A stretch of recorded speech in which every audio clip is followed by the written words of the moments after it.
Kasi pag nag-start na ang trial, may certain rights na makwe-question, mahirap mong i-dismiss ang impeachment court pag nagsimula yon. Lalong magkakagulo tayo. So, mas siguro dahan-dahan at maging kalmado at hintayin natin ang ruling ng Korte Suprema. Opo, meron pong panayam kay Senadora Amy Marcos. Meron siyang inilahad po, Prof, no? Maliban doon sa mga cash consideration, sa pangako na budget para doon sa mga pumirma, meron pa siyang nabanggit na yung papahabain daw yung termino, magkakaroon daw ng pagpapalit ng konstitusyon. Tinanong nga siya, sino bang source mo? Sabi niya, yung kabilang sa mga meeting, marami daw mga secret meeting na naganap at seryoso yung kanyang aligasyon dito. Prof, tingin nyo, ano pang basa nyo po rito? Alam mo, para mo makuha ang desisyon ng mga politiko, lalo na itong 19th at 20th Congress, nakikita naman natin talagang may carrot and stick, no? Carrot, incentivize, no? Nakita natin yon, iba-iba yung sinabi ni Senator Marcos. Stick, kaso, no? So makikita mo dito yung pag-extension, nakakalungkot yun kasi extension ng term at pagtaas ng edad ng pwedeng tumakbo sa presidente. Kitang-kita mo naman na sa parehong panukala ay ayaw, talagang hadlang kay Vice Presidente Duterte. Talagang takot na takot sila, no? Pero ako, nakakalungkot siyang inoffer as part of the incentive for you to vote kasi magagalit ang tao. No, isang tao lamang ang ayaw niyong makadesisyon tungkol sa politika at lahat na ng ahensya ng gobyerno ay ginagamit para siya isikilin at ilagay sa isang corner.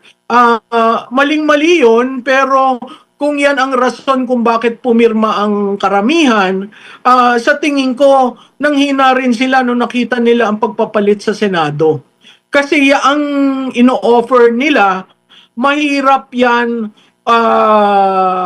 matuloy kung walang 16 votes.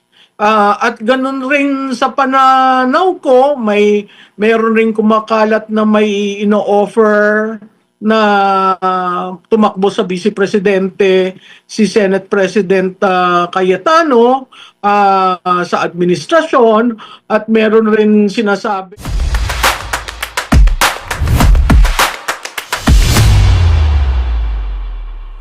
ikakabiglaan niya rin talaga. So medyo magdadalawang isip na siya na kung tatayuan niya pa rin ba yung prinsipyo niya. Pero ang nakakalungkot dito sana magbago, wag matuloy.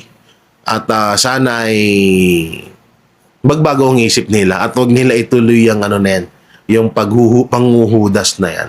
No. So ganyan naman na talaga Naikwento na nga sa atin ni Pangulong Duterte yan dati, di ba? Na bukas, ngayon, kaibigan mo, bukas kaaway mo na. Ganyan karumi ang mundo ng politics world. At mapunta na nga tayo dito sa mga yayariin ng COMELEC. Sino-sino ba itong mga to? Siyempre, nasa majority yan. Diba? Nasa majority yan. Alam naman na natin yung kalakaran sa mundo ng politics world sa Pilipinas ngayon na administrasyong Marcos na ang namumuno, alam naman natin ang kalakaran na kapag Duterte supporter ka, pag hindi kanila hawak sa leeg, gayariin kanila. So, eto nga mga banateros, mga kabiyaya, may posibilidad na 4 or 5 senador ang bigla nilang tatanggalin sa posisyon or ikukulong. Sino-sino kaya ito?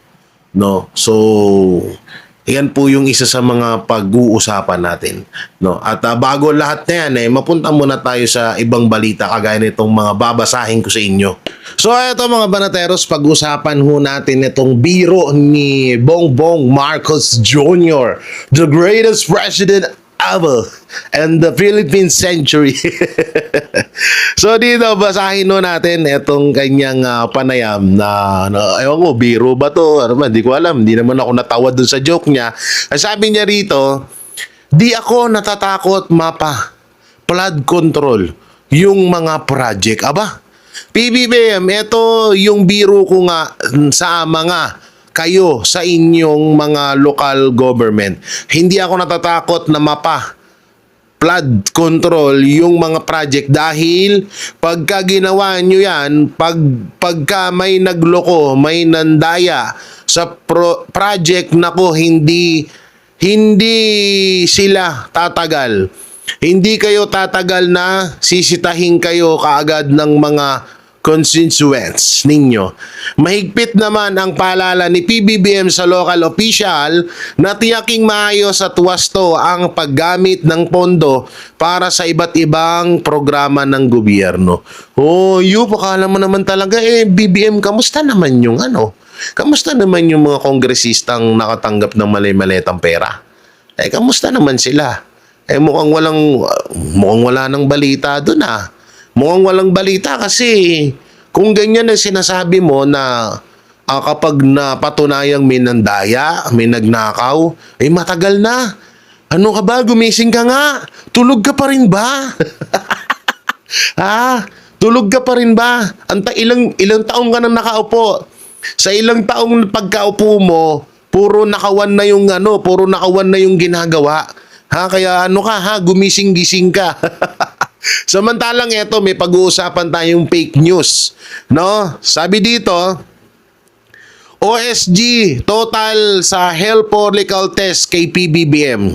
Hinimok ng Office of the Solicitor General ang Supreme Court of the Philippines na ibasura ang petisyong humihiling na sumailalim si Ferdinand Marcos Jr. sa physical examination at hair follicle drug test. Ang fake news dito ay ang nakalagay na picture ay ang aking lolo na sino yung Solicitor General. Etong si Guevara. Oo, lolo ko po yan, si Guevara. Charot lang, parehas lang ho kami ng apelido. Alam niyo, matagal nang pinalitan ho ito, no? Ako may kita po kayo yung post about sa request ng OSG na pinapabasura ang hinihiling na ibasura ang pagpataw ng Supreme Court na magpa-hair follicle drug test. Etong si Marcos Jr. at si Guevara po yung nasa picture at ang tinutukoy na Solicitor General doon ay fake news po yun. Wala na po si Guevara ho dyan, tinanggal na ho ni BBM dahil alam nila na hindi rin nila kayang hawakan yun. Hindi nila kayang hawakan yun sa leeg. Samantalang eto pa. Oo, Lacson versus Soto. Bakit nga ba? Anong nangyari dito kay Lacson versus Soto? So eto nga Sen Lacson, sinabing hindi binuo ng pera ni Soto ang mga senador kaya ito napatalsik. Ito naniniwala si Senador Panfilo Lacson, Ping Lacson na may kinalaman sa pera ang dahilan kung bakit napatalsik bilang Senate President si Tito Soto. Wow, akala mo naman buta na siya ang pinakawalang kwentang Senate President ever. Kaya tigil-tigilan mo na yung mga ganyang propaganda mo. Sa isang panayam, binahagi ni Lacson ang kanilang mga narinig na hindi umano marunong mag-alaga ng mga senador si Soto. Kaya mayroong mga mambabatas na lumipat sa kampo ni Senate President Alan Peter Cayetano. Totoo naman. Putang na yung arrest warrant nga ng ICC, tinago niya, di ba? Kung talagang mahal niya at wala siyang pinapanigan, hindi niya papabayaan yun, Senate President siya.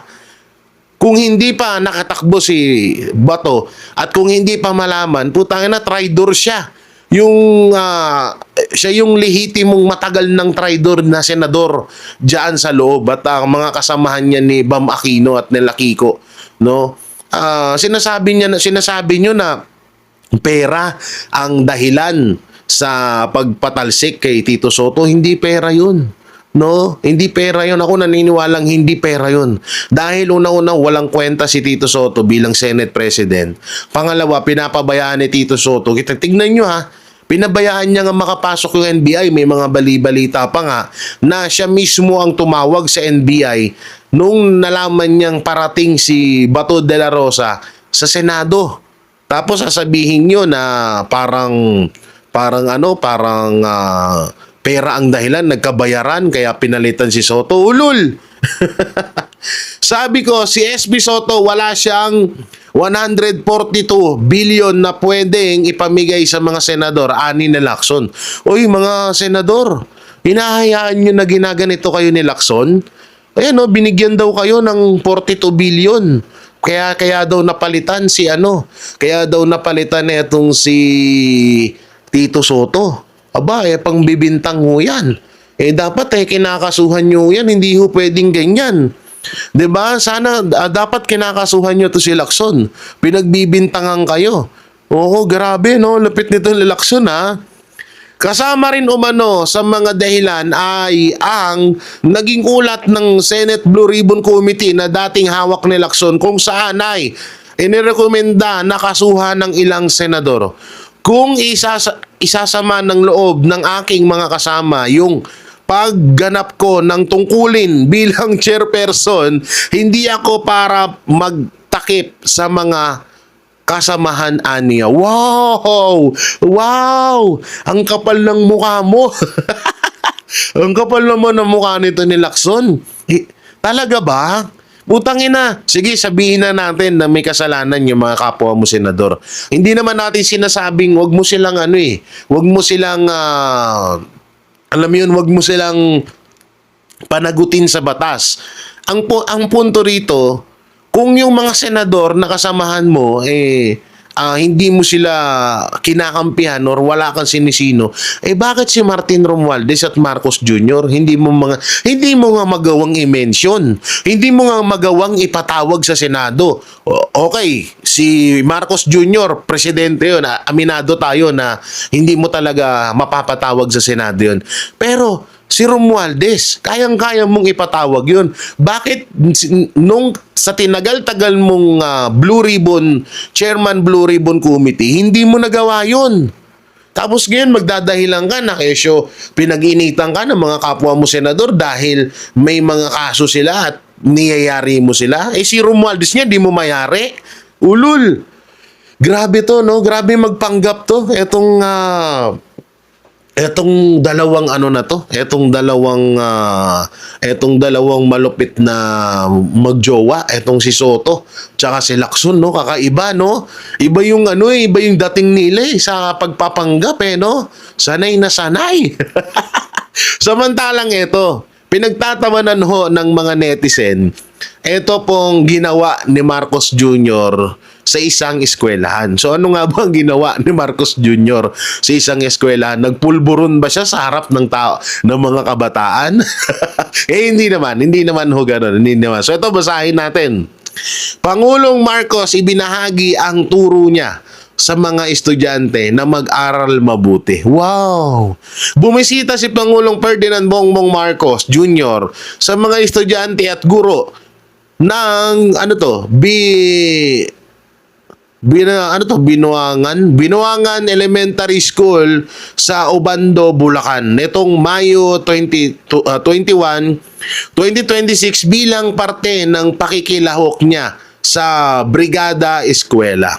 Kasama ni Marcos sa pagbisita niya si Department of Education DepEd Secretary Sani Angara upang tignan ng sitwasyon ng mga kabataan na mag-aaral sa nasabing eskwelahan na kinakailangan pang sumakay ng bangka ng 30 minuto para marating ang eskwelahan. Ang tanong, ano kaya naglakad ba si Marcos? O nag-helicopter? Dapat pinaglakad nyo yan. Oo, para ramdam niya yung hirap ng kabataan, no? Tsaka dito, Marcos Jr., bago ka sana magpayo sa kabataan na mag-aral na mabuti. So maganda naman yung payo mo na yon. Kaso, dapat pag nagpapayo ka, dapat ay nakikita rin yun sa'yo. Kung sa kalagayan at ginagawa mo ngayon sa bansa natin, parang wala naman atang sa bagay, may kasabihan tayo na yung mga kadalasan mga magagaling magpayo sa mga kapwa nila, sila minsan sila pa yung kulang talaga sa payo.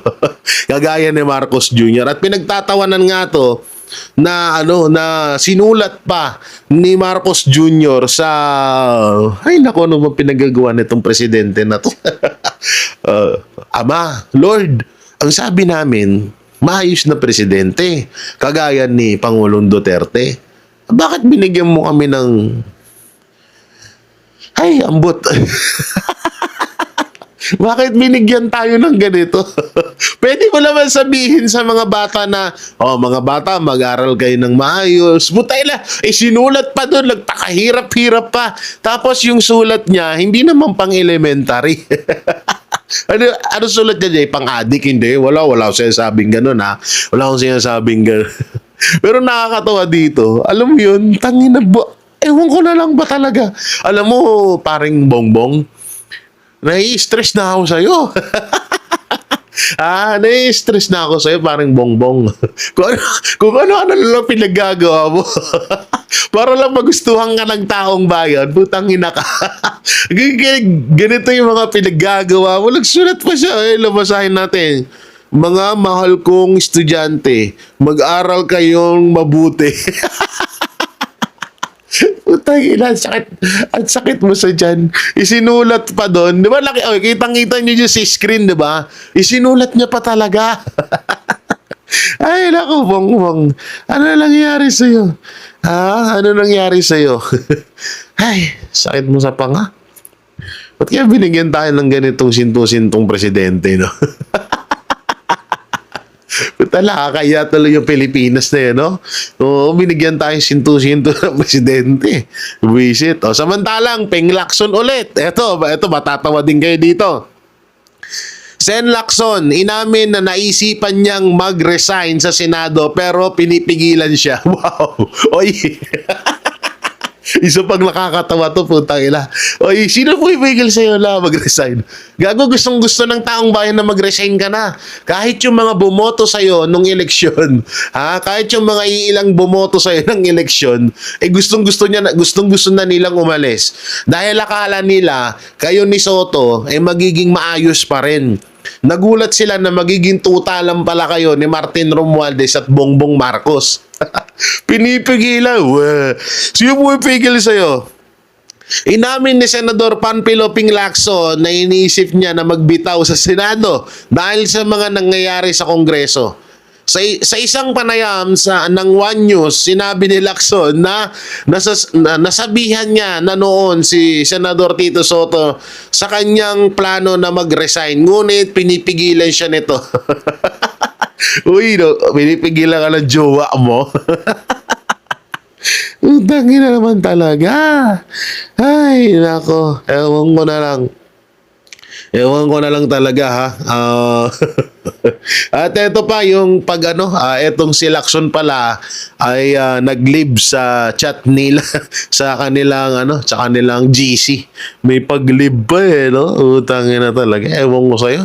Ewan ko dito ay Ping Lacson, no? Ewan ko dito. Kung patawan na yung presidente, patawa pa to si Lacson. Matagal niya na daw naiisipan na umalis. Matagal niya na daw na naiisipan na umalis. Matagal na daw siyang gustong mag-resign. Mo tayo na. Kung magre-resign ka na.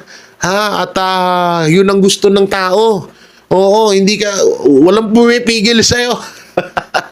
Samantalang ito nga, yung may papanood ko sa inyong video na talagang nagiging malabo na ang impeachment ni Vice President Sara Duterte. So bakit nga ba nagiging malabo na?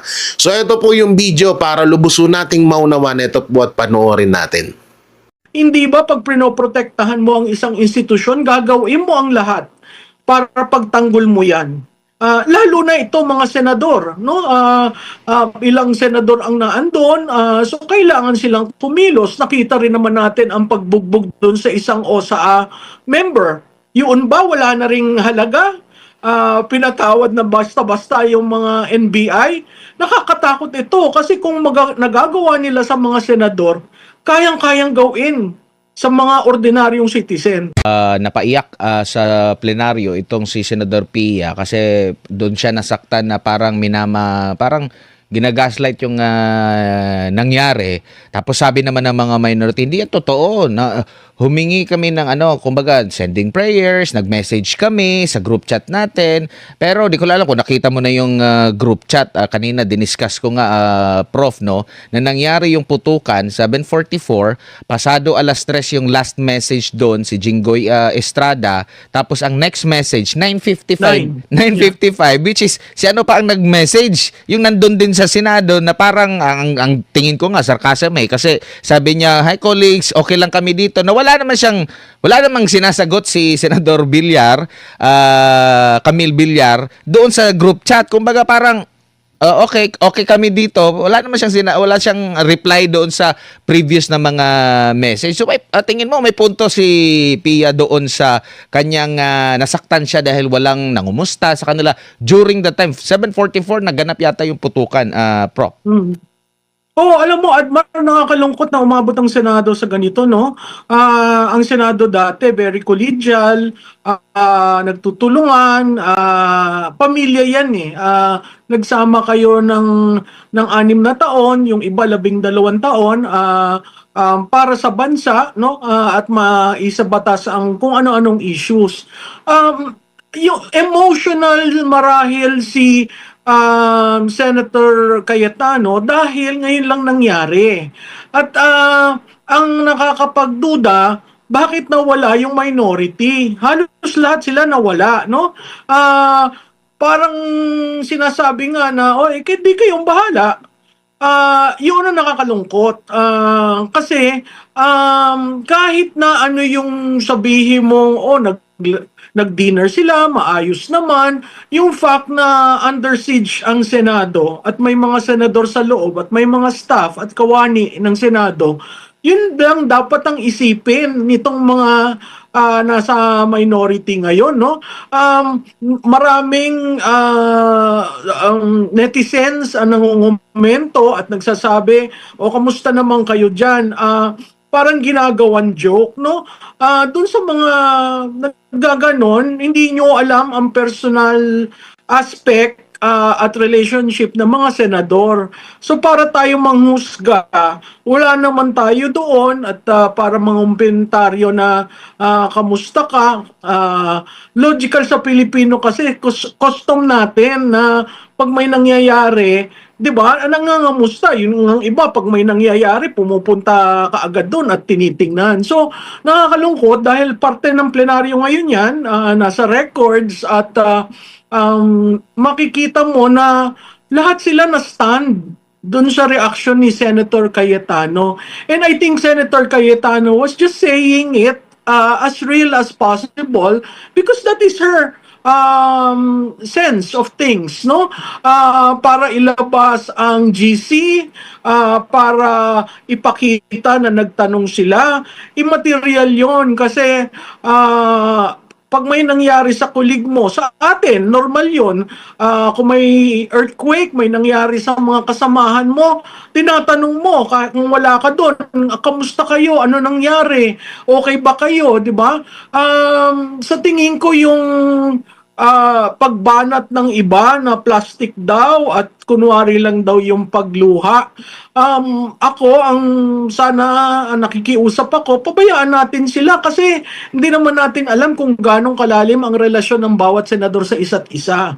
At uulitin ko, ito ang unang panahon na nagkaroon ng ganyan sa Senado. Sa kasaysayan ng Senado, since naibalik yan noong 1987, wala pong nangyaring ganyan. Opo, baka nga kung hindi nag-post din sa GC si Senador Camille Villar, baka wala talagang magme-message doon na Prof? Oo, di ba normal nga, at saka normal yung alis na kami o ano ba, meron ba kayong caucus o ano? Di ba normal yon? Kaya nung nakita ko yung GC na linabas at may pag-itan ng oras, mapapaisip ka talaga na bakit wala yung iba, no? At kung ikaw ay nasa room mo, siguro human reaction yung pupunta ka sa baba at hahanapin mo ano bang nangyayari, no? Nakakalungkot dahil pati yung aspetong yon pilit kunin sa mga senador. So uulitin ko, no? Ano ang proximate cause? Bakit nagkagulo sa Senado? Sino ba ang pumunta doon? Si Bato ba o yung gustong nag-a-arrest sa kanya na may dalang fake na warrant of arrest? Sa akin, malaking bagay yun na dapat, again, tinatabi, pinipilit itago. Pwede ba ang isang pribadong citizen na dating Senador Trillanes, pwede ba siyang mag-lead ng arrest? Pwede ba siyang hawak-hawak ang supposedly warrant of arrest? Pwede na lang ba yung gawin ngayon? Yun ang hindi ko maintindihan kasi kung saan na napunta eh. Puntahan natin, bakit nagpaputok ang Sergeant at Arms ng warning? May interpretasyon rin doon sa warning. Hindi ba pag pinoprotektahan mo ang isang institusyon, gagawin mo ang lahat para pagtanggol mo yan? Lalo na ito mga senador, no? Ilang senador ang naandon, so kailangan silang kumilos. Nakita rin naman natin ang pagbugbog doon sa isang OSA member. Yun ba wala na ring halaga? Pinatawad na basta-basta yung mga NBI. Nakakatakot ito kasi kung nagagawa nila sa mga senador, kayang-kayang gawin sa mga ordinaryong citizen. Kaya daw po hinabol si Bato dahil tumakbo raw eh. Alam mo, yung pagtakbong yan, sa kagustuhan siguro ni Senator Bato na umabot siya sa plenary at talagang maghayag ng boto niya, no? Hindi tatakbo yan kung walang reaksyon na sa paningin ni Senator Bato, nalalagay ang kanyang seguridad sa kapahamakan. So, logical lang yung reaction niya.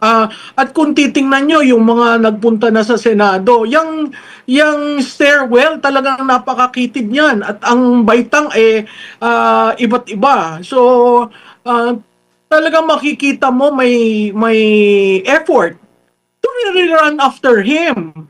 Kasi senador yan, di dapat pinagbigyan nyo, nag-present, di ba? Yun yung tamang paraan, hindi yung hahabulin mo ang isang senador. Alam nyo kahit na anong senaryo, mahirap makakuha ng 16. At tatandaan natin yan, ang saligang batas, ang sinabi of all senators. So 24 po yan, kahit alsin nyo yung mga ayaw nyong pabotohin, yung mga kung sino-sinong gusto nyong kasuhan, lalabas at lalabas, kailangan may 16. At pag minenos mo ng minenos ang total na 24, ay talagang hindi ka makaka-16. Hindi ko alam kung ano yung mathematics na ginagamit nila, kung may 4 na aalsin dahil sa kaso, paano ko makaka-16 dyan?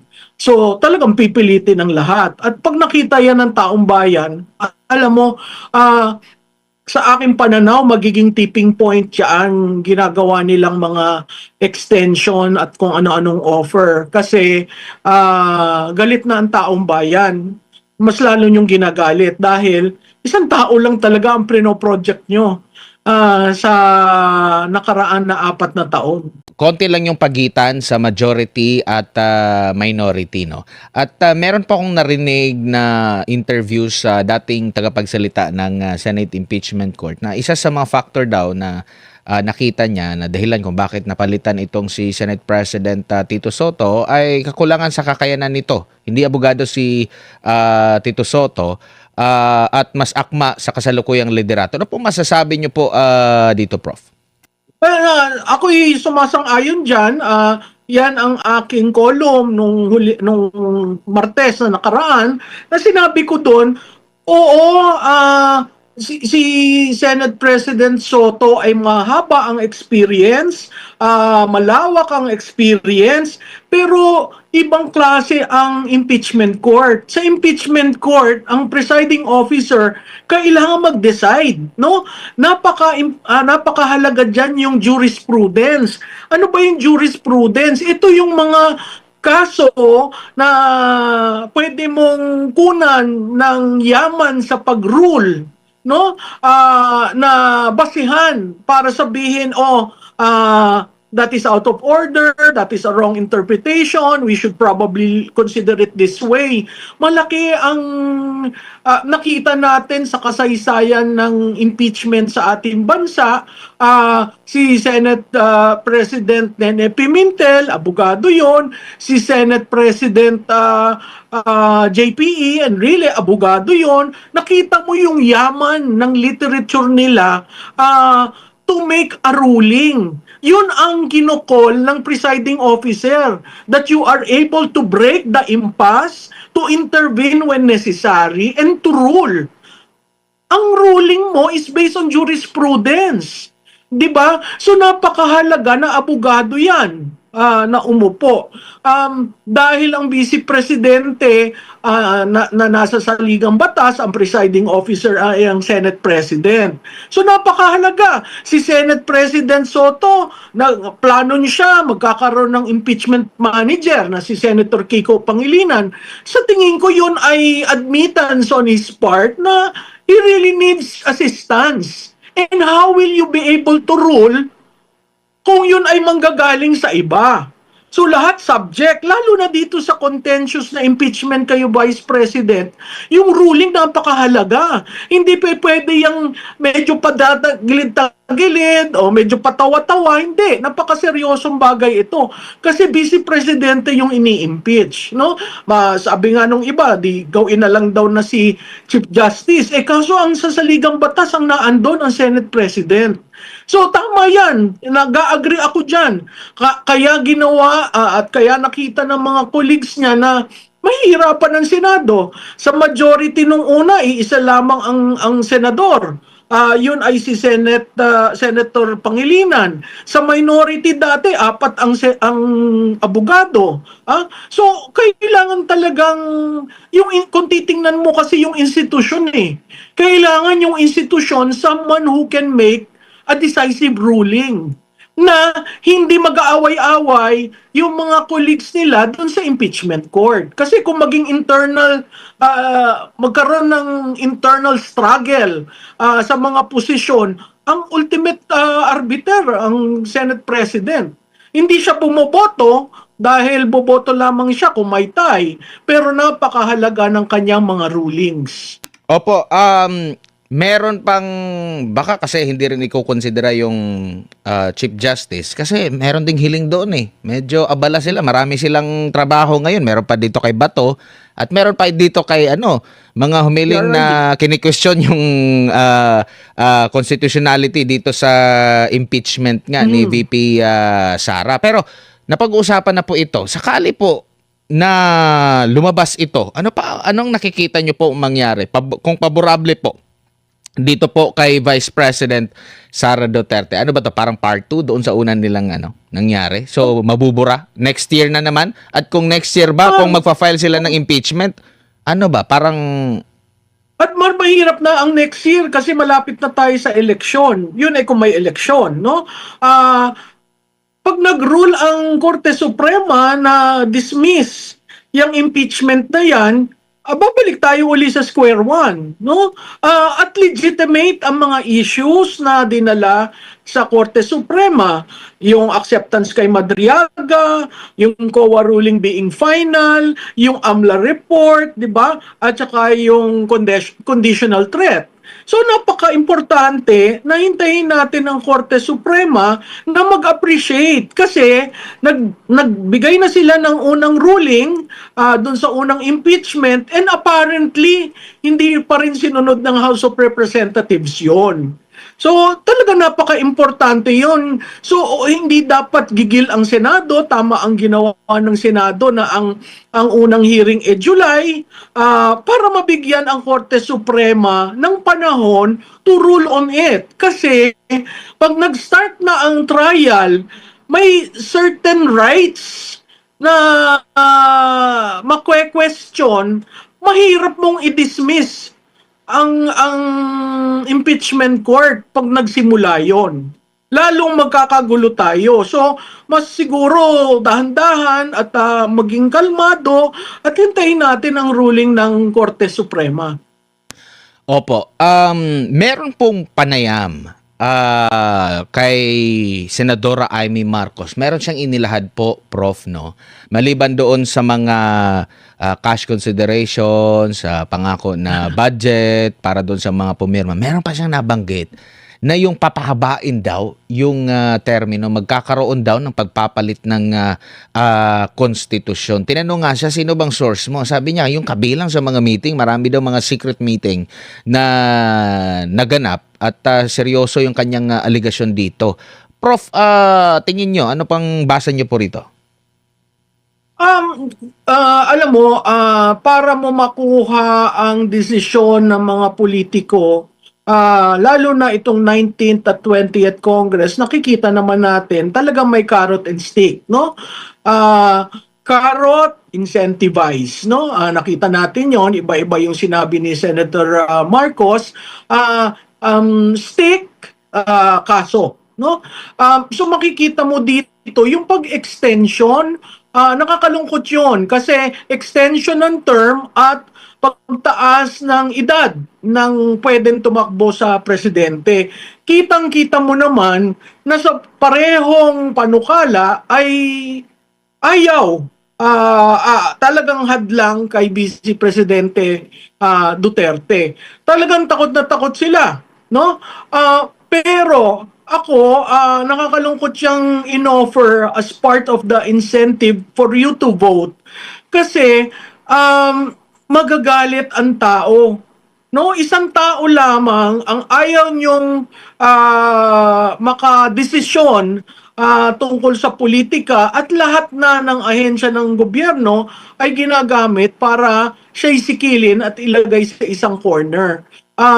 Maling-mali yun, pero kung yan ang rason kung bakit pumirma ang karamihan, sa tingin ko, nanghina rin sila nung nakita nila ang pagpapalit sa Senado. Kasi ang ino-offer nila, mahirap yan matuloy kung walang 16 votes.